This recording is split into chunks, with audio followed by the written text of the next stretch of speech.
I think World Population Day selected teenage girls as a focus because of the importance that they play in population trends internationally. When we think about adolescent females in developing countries, some of the issues facing them are child bride status.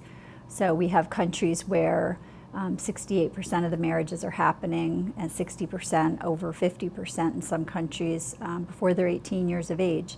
That has health complications for early childbearing, as well as lack of opportunities for education and self-determination. Internationally, things that we see happening to adolescent girls include abuse, both by family members as well as human trafficking. Often what happens in war-torn communities, you'll see the abduction of young women, which we've seen internationally.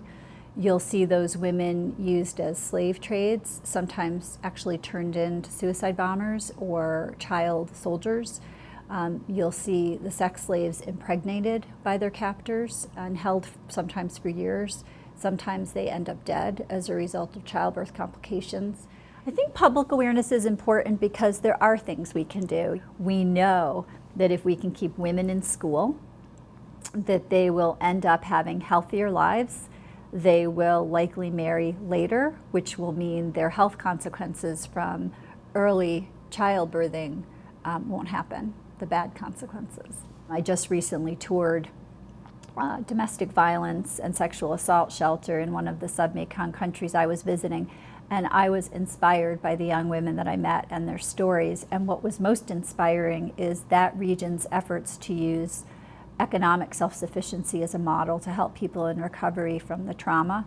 The young women who are staying in these shelters are provided with job training. Some of them receive microloans. They become entrepreneurs and start their own businesses.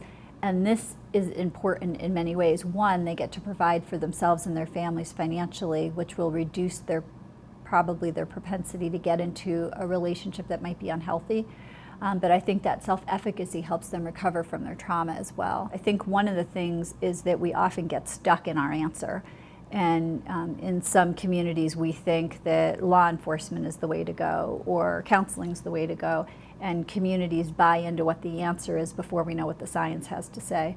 So what the Susan B. Anthony Center is trying to do is go through this mass literature base of what's working and what's not working and try to create best practices to address these issues.